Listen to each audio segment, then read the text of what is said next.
என்ன அர்த்தம்? நம்ம கூடாரத்துக்கு ஒரு அலங்கம் இருக்குதுன்னு அர்த்தம். வெளியில் இருக்கிற பிரச்சனை அலங்கத்தோடு நின்றுணும்.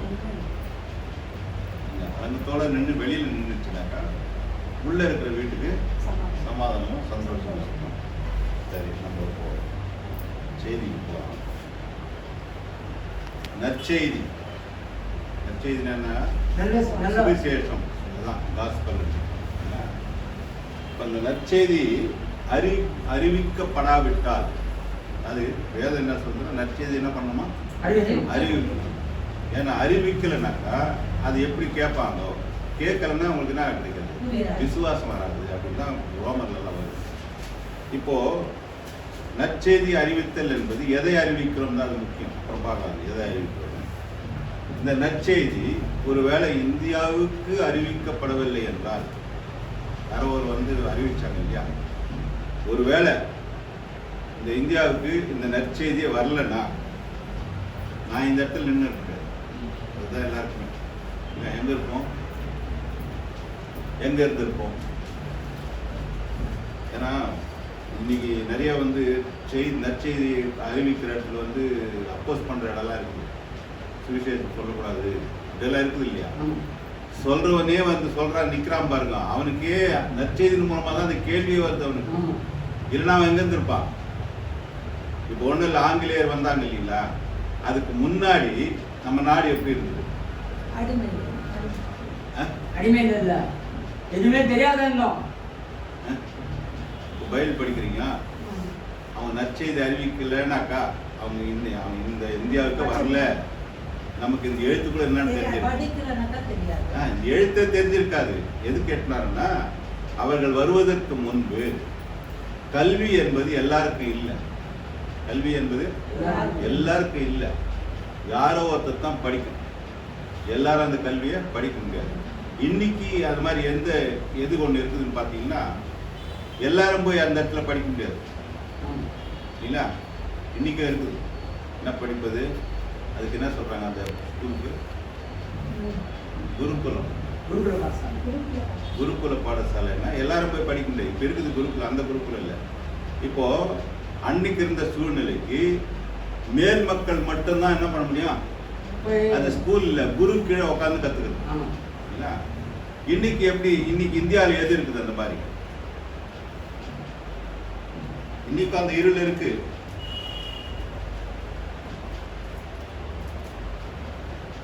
ஒரு பிரிவினர் மட்டும்தான் அதை காட்ட முடியும்.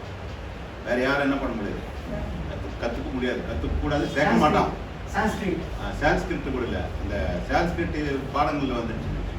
இந்த மந்திரம் ஓதுறாங்க இல்லையா, பிராமணர், அந்த படிப்பை யார் படிக்கணும்? அவன் தான் படிக்கணும். இன்னும் வரலாம். நானும் நீயும் போய் என்ன பண்ண முடியாது, புக்கில் வேணா பார்த்து கத்துக்கலாம், தவிர ஸ்கூல்ல சேர்க்க மாட்டான். இப்போ அப்படிப்பட்ட நிலை தான் நம்ம இந்தியாவில் இருந்தது. எல்லாருக்கும் அந்த கல்வி என்று இல்லாதனால நற்செய்தி வந்த பிறகுதான் அந்த வெளிச்சம் நமக்குள்ளே வந்தது. இல்லைனாக்கா வராது. அப்ப இந்த நற்செய்தி அறிவித்தவர்கள் எங்கிருந்து வந்தாங்க? வெளியிலிருந்து வந்தாங்க. அப்போ இயேசு கிறிஸ்து இந்த உலகத்தில் இருக்கும்போது பெரிய கட்டளைகளா இருந்த பழைய ஏற்பாட்டு பிரமாணங்களை சுருக்கி சின்னதா புதிய ஏற்பாட்டில் கொடுத்தார் இல்லையா? எந்த கட்டளை? 2 கட்டளை தான் கொடுக்குறாரு. பழைய ஏற்பாட்டில் எத்தனை இருக்குதா? கட்டளை 10. அந்த இதெல்லாம் எல்லாம் சேர்த்து எல்லா கட்டளைகளையும் சுருக்கி இதுதான் பிரமாணம் கொடுத்தார். அதுக்கு உதாரணமா எப்படி சொல்லணும்னு கேட்டா, பழைய காலத்து தயாரிப்பெல்லாம் இருக்கு இல்லையா, பொருளுங்கள்லாம் அதெல்லாம் பெருசா இருக்கும். ஒரு ரேடியோனாக்கா ஒரு டேபிள் சைஸ் இருக்குமா ஆரம்பத்தில். அதுக்கப்புறம் அந்த பாக்கெட் சைஸ்ல வந்த பிறகு ரொம்ப ஆச்சரியமாயி போச்சு.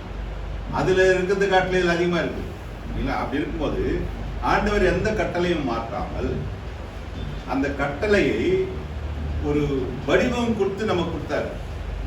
கட்டளை இருக்குது, அது கட்டளை எதுவும் போல. எப்படி கொடுத்தாருன்னா, ஒரு கொலை செய்யாதிருப்பாயாக அப்படின்னாக்கா இங்க என்ன வடிவத்தில் கொடுக்குறாரு? கொலை செய்யலான்னு சொல்ல, கொலை செய்யறதுக்கு தண்டனை இருக்குது, அது என்ன பண்ணக்கூடாதா, அது எங்கிருந்து வருதுன்னு சொல்றாரு. ஒருவனை வீணனை என்று சொன்னாலும் முட்டாள் என்று சொன்னாலும் அது எதுக்கு அடையாளமாக தான். அப்போ கட்டளைகள் எல்லாம் சுருக்கி எட்டுனது கொடுத்தார்.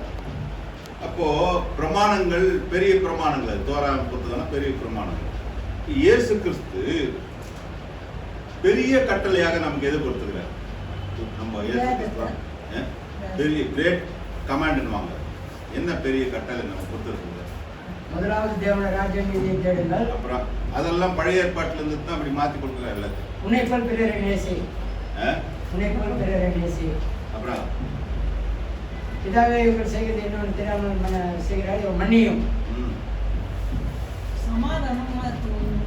அப்புறம் கொஞ்சம் யோசிச்சு பாருங்க, பெரிய கட்டளை எல்லாருக்கும் அது கடமை. தேவனாகிய கர்த்தரை முழு இதயத்தோடு, முழு பலத்தோடு, முழு அதுதான் அது பழைய ஏற்பாட்டில இருந்து தான் புதிய ஏற்பாட்டில் மாற்றி கொடுக்குறாரு. அது ஒன்றும் கட்டளை, பெரிய கட்டளை எல்லாருக்கும். நீங்கள் புறப்பட்டு போங்கள், அதான் கட்டளை. இது புறப்பட்டு போங்கள், அதான் அவர் கொடுத்த கட்டளையை பாருங்க. மத்தேயு வச்சுக்கீங்களா? மத்தேயு 28ஆம் அதிகாரம். புறப்பட்டு போகும்போது அந்த கட்டளையோட தான் போகிறோம், புதிய கட்டளையோட போகிறோம். மத்தேயு 28ஆம் அதிகாரம் 19ஆம் வசனம் படிக்கிறார். ஆகையால் நீங்கள் புறப்பட்டு போய் சகல ஜாதிகளையும் சீஷராக்கி பிதா குமாரன் பரிசுத்தாவின் நாமத்தினாலே அவர்களுக்கு ஞானஸ்நானம் கொடுங்க. அதே மார்க்கில் பார்த்தீங்கன்னா 16ஆம் அதிகாரத்தில் 15ஆவது வசனம் தான் சொல்றாரு. பின்பு அவர் அவர்களை நோக்கி, நீங்கள் உலகமெங்கும் போய் சர்வ சிருஷ்டிக்கும் சுவிசேஷத்தை பிரசங்கியுங்கள். அதே லூக்கால கூட சொல்லுவார். லூக்கா 24ஆம் அதிகாரம். அதுதான் பெரிய கட்டளையை நமக்கு கொடுத்துருக்கிறது.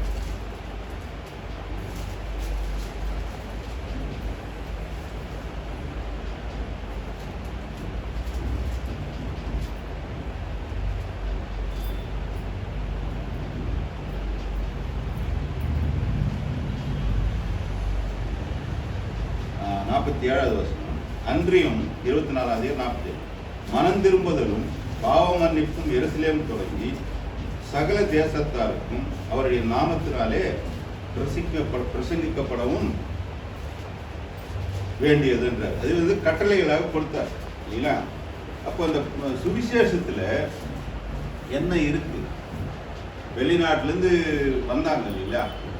வெளிநாட்டுல வந்தாங்க, அது ஒரு கடமையா இருக்கு. கடமைன்னு சொல்லும்போது சுவிசேஷத்தை பிரசங்கிக்கணுன்றது வந்து கடமை. 1 Corinthians 9ஆம் அதிகாரம் 16ஆம் வசனம் பார்க்கும்போது பவுல் சொல்றாரு 9:16 அது என்னுடைய கடமையா இருக்குன்றார். சொல்லாவிட்டால் சாபம்.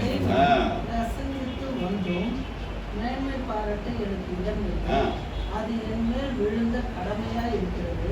சுவிசேஷத்தை இருந்தால் எனக்கு இல்லையா? அப்போ நற்செய்தி அறிவிப்பது வந்து ஒவ்வொரு மனுஷனுக்கும் ஒரு கடமையா இருக்கு. அப்ப நற்செய்தி அறிவிப்பதன் மூலமா தான் கேட்க முடியும் இல்லையா?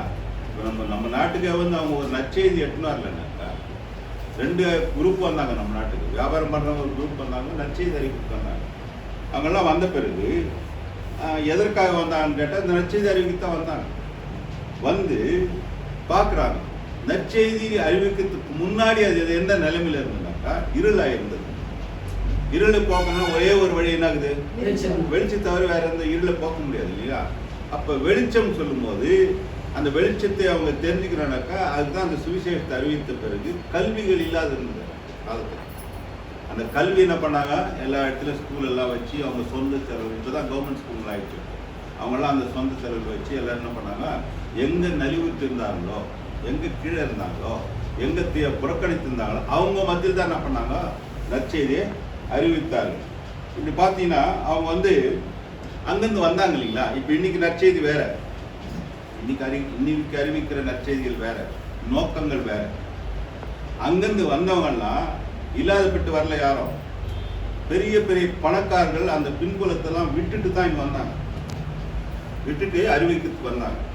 அறிவிக்கிறதுக்கு வந்த பிறகு இங்கிருந்து அவங்க தகவல் அனுப்பல, நாங்கள் ஆளை பிடிச்சிட்டோம், 100 பேர் பிடிச்சிட்டோம், 200 பேர், அப்படியெல்லாம் அந்த தகவலெல்லாம் பிடிக்கல. அதுக்காக வரல. ஏன்னா இப்போ கூட நம்ம சுவிசேஷத்துக்குன்னா ஒரு பேர் இருக்குது, மதம் மாத்துறாங்க, ஆளை மாத்துறாங்க, பொருளை கொடுத்து ஏமாத்துறாங்க, இப்படி எல்லாம் இருக்குது இல்லை பேர். அன்னைக்கு ஏன் இல்லை அவங்களுக்கு இல்லைங்களா? 100-150 வருஷத்துக்கு முன்னாடி ஏன் இல்லை அவங்களுக்குன்னா அர்ப்பணித்து வந்தாங்க. அப்போ அவர்கள் எதை ஏன் வந்தாங்கன்னு கேட்டால் அவர்கள் நம்பினார்கள். முதல்ல எதை நம்பினார்கள்? இயேசு கிறிஸ்துவை நம்பினார்கள். இயேசு கிறிஸ்துவை நம்பின பிறகு இந்த சூழ்நிலை வரும்போது அவர்களுக்கு அறிவிக்கிறார்கள். ஏன்னா இங்க நிறைய படிநிலைகள் இருந்தது. இங்க மதங்கள்ல ஏற்றத்தாழ்வுகள், குறைவுகள், கையில காலில் ஏதோ புராணங்கள்லாம் இருக்கு. அப்ப மனுஷன் ஒரே நிலையில இல்லை அப்படின்னு சொல்லும்போது ஒரு கடவுள் ஒரே மாதிரி எல்லாரையும் பார்க்க முடியாதுன்ற லெவலில் இருக்கிறாங்க. ஆனா இவங்க அந்த நம்புகிறாங்க. எந்த நம்பினா நம்ம எல்லாம் நேசிப்பதற்கு, மதம், இனம், நிறம் இதையெல்லாம் தாண்டி நேசிப்பதற்கு ஒரு தகப்பன் இருக்கிறார் என்ற சுவிசேஷத்தை தான் அவர்கள் அறிவித்தார். அப்ப அந்த சுவிசேஷத்தை அறிவிக்கும் போது அவர்கள் எதையும் எதிர்பார்க்கவில்லை. பார்த்தீங்கன்னா சுவிசேஷன் ஊழியம் செய்யும் போது 2 சோதனை வரும் ஒரு மனுஷனுக்கு. எல்லாருக்கும் 2 சோதனை வரும். எந்த 2 சோதனைனாக்கா, சோதனை யார்கிட்ட இருந்து வரணும்? பிசாசு கிட்ட தான் வரணும். அதான சோதனை. இப்போ பிசாசு கிட்ட வரும்போது 2 சோதனை முக்கியமாக எல்லாருக்கும் வரும். ஒன்று கடவுளை விற்கிறது. கடவுளை விற்கிறது. மற்ற பொருளெல்லாம் வித்துலாம், கடவுளை விற்கிறதுலாம் ஒரு சாமர்த்தியம் வேணும். கடவுளை விற்கிறது. கொஞ்ச நாள் ஆன பிறகு நானே கடவுள்னு சொல்றது. அதான் சோதனை. பாருங்க, மத்தேயு 4ஆம் அதிகாரம் எடுத்துங்க. இன்றைக்கு சூழ்நிலை பார்க்கும்போது அப்படித்தான் நிறைய இருக்குது. கொஞ்ச நாளைக்கு என்ன விற்கிறதுனா என்ன அர்த்தம்? கடவுளை விற்கிறது இல்லை, வார்த்தையை மாற்றி சொல்வது. அதான் விற்கிறது. ஏதேன் தோட்டத்தில் கூட என்ன ஆச்சுங்க, ஆண்டவராய் இயேசு கிறிஸ்துனுடைய வார்த்தையை யார்கிட்ட விற்கிறான்? ஆதாம் கிட்ட விற்கிறான் பிசாசு. என்னன்னு விற்கிறான்? நீங்கள் சாவது. புரியல? வித்து கொஞ்ச நாள் ஆன பிறகு அவனுக்கு யார் கடவுள் ஆயிட்டான்? பிசாசு தான் கடவுள். அதான் கொஞ்ச நாள் சொல்லும்போது அந்த சோதனைக்காரன் என்ன பண்ணிடுறான்? நான் தான் கடவுள். பாருங்க, மத்தேயு 4ஆம் அதிகாரத்தில் எடுத்துருக்கான். அந்த சோதனையில முதல் பாகம் பார்க்கும்போது 4ஆம் வசனம் பார்க்கலாம். அவர் பிரதித்திரமாக 3ஆம் வசனம் அப்படி. அப்பொழுது சோதனைக்காரன் அவரிடத்தில் நீர் தேவனுடைய குமாரனே ஆனால் இந்த கல்லுகள் அப்பங்களாகும்படி சொல்லும் என்றார். எதை விற்கிறான்? வார்த்தையை விற்கிறான். தவறுதலா விற்கிறான். அந்த சோதனையில ஜெயிச்சுட்டா யார் ஆண்டவரா இருப்பார் நமக்கு? தோத்துட்டா அது முதல் சோதனை. அதுக்கப்புறம் பாருங்க, உயர்ந்த மலையில் போய் என்ன பண்றான்? 8ஆம் வசனம் பாருங்க. மறுபடியும் பிசாசு அவரை மிகவும் உயர்ந்த மலையின் மேல் கொண்டு போய் உலகத்தின் சகல ராஜ்யங்களையும் அவர்கள் மகிமையும் அவருக்கு காண்பித்து, நீ சாஷ்டாங்கமாய் விழுந்து என்னை பணிந்து கொண்டால் இவைகளை எல்லாம் உனக்கு யாருக்கிட்ட சாஷ்டாங்க வேணும்? கடவுள். அப்போ கடவுள் வார்த்தை விற்கிறது, அதுக்கப்புறம் தானே கடவுள் ஆகும். புரியல சொல்றது? இப்போ இதுக்கு என்ன, அதாவது நற்செய்தின்னு சொல்லும் போது எந்த இயேசு கிறிஸ்துவை நம்ம அறிவிக்கிறோம்? நிறைய இயேசு கிறிஸ்துக்கிற தெரியுங்களா? அவங்களுக்கு ஒரு இயேசு கிறிஸ்து, இயேசு சுகமளிக்கிறான்னு ஒரு இயேசு கிறிஸ்து, அப்புறம் ஆசீர்வாத் இல்லை. பவுல்லாம் புதிய ஏற்பாட்டில் எந்த இயேசு கிறிஸ்து இப்படி செய்கிறாரு? சிலுவையில் அறையப்பட்ட இயேசு கிறிஸ்துவை தான் அவங்க சுவிசேஷம் அறிவித்தாங்க இல்ல? ஆனா இன்னைக்கு அதான் இப்ப சொன்னல 2 சோதனை என்ன பண்றாங்க? முதல்ல விற்கிறாங்க. என்ன விற்கிறதுனா எப்படி? என்ன விற்கிறாங்க? வா சுகம் கொடுப்பாரு. அப்ப சுகம் கொடுத்துட்ட பிறகு என்ன சொல்றாங்க? ஐயா ஜெபம் பண்ணாரு. புரியல சொல்றது? கொஞ்ச நாள் ஆன பிறகு இது மற்ற மதத்தில் கூட நடக்குது. மற்ற மதத்தில் கூட தான் நடக்குது. அவங்களே சில சாமியார் நானே கடவுள் சொல்றேன். எல்லா மதத்திலும் நடக்குது. இது மதம் அல்ல. மார்க்கத்தை சரியா தெரிந்து கொண்டாதான் நற்செய்தி அறிவிக்க முடியும். நற்செய்தியை புரிந்து கொள்ளலனாக்கா எவ்வளவு நேரம் சொல்லினா கேட்டுதான் இருப்பாங்க. அப்போ பழைய வெளியிலிருந்து வந்த ஜனங்கள், அந்நிய ஜனங்கள் எல்லாவற்றையும் விட்டு சூழ்நிலை எல்லாம் விட்டு இப்போ இன்னைக்கு ஒன்றும் இல்லை பதே, இப்போ நம்மளே எடுத்துங்க, ஒரு 4 நாளைக்கு ஒரு மீட்டிங் இருக்குது, வாங்க போகலான்னு எத்தனை பேர் யோசனை பண்ணுவோம்? இன்னைக்கு இருக்கிற டெக்னாலஜி, இன்னைக்கு இருக்கிற வசதி பிரகாரம் ஒன்றும் இல்லை, இப்போ டெய்லி போயிட்டு வந்துடலாம். இப்போ சென்னையில் ஒரு மீட்டிங்னு வச்சுங்களேன், போயிடலாம் வந்துடலாம். போயிட்டு கூட வரலாம், இல்லைன்னா 4 நாள் அங்கேயே இருந்துடலாம். இதுக்கு என்ன பண்ணுவோம் நம்ம? யோசிப்போம். ஆனா அந்த நற்செய்தி அவர்கள் எப்படி அறிவித்தார்கள்? அவர் இயேசு கிறிஸ்துவை நம்பினார்கள், அவர் எல்லாரிடத்திலும் அன்பு செலுத்துகிறார் என்ற சுவிசேஷத்தை அறிவிப்பதற்காக எல்லாவற்றையும் விட்டு இங்கே வந்து மறித்தார்கள். அந்த சுவிசேஷம் என்ன ஆயிடுச்சுன்னா மதங்களா மாற்றி மாற்றி அமைக்கிறதாகி போச்சு இல்ல. அப்போ இவங்களுடைய புகழ்ச்சி எல்லாம் சொல்ல வேண்டிய சூழ்நிலை ஆகிப்போச்சு. பார்த்தீங்கன்னா நிறைய மீட்டிங் எல்லாம் வைக்கும்போது, யூடியூப்ல வைக்கும்போது என்ன பண்றாங்க? முதல்ல என்ன சொல்றாங்க? மீட்டிங் வைக்கும்போது பிரபலமான ஒரு ஊழியக்கார் வராரு, ஜெபிக்கிறாரு, எல்லாம் சொன்னாங்க இல்லையா? வந்த பிறகு யாரை விசுவாசித்து வராங்க? அங்க அவர் எந்த ஊழியக்காரங்க? இயேசு கிறிஸ்துடைய ஊழியக்காரன் அப்படின்னு நினைச்சிருந்தா எல்லாரும் வராங்க. வந்த பிறகு விசுவாசம் எங்க போகுது? அவர் ஜெபம் பண்ணா சுகமா யார் கடவுளா இருந்துப்போம். இந்த வெளிச்சம் இல்லை நம்ம கிட்ட. இந்த வெளிச்சம் நம்ம கிட்ட இல்லாதனால்தான் இன்னும் இருளிலே செஞ்சுட்டு இருக்கிறாங்க. அப்ப அந்த காரியெல்லாம் பார்க்கும்போது அவர்கள் அங்கிருந்து விட்டு வந்தாங்கன்னா நம்ம எல்லாம் அன்பு செய்கிற கடவுள் ஒருத்தர் இருக்கார் அறிவிக்கிறது தான் வந்தாங்க. அப்ப அன்புன்னு சொல்லும் போது ஏற்ற தாழ்வு இல்லாம எல்லாரையும் நேசிக்கிற கடவுள் ஒண்ணு இருக்கிறாங்க. அதான் பெரிய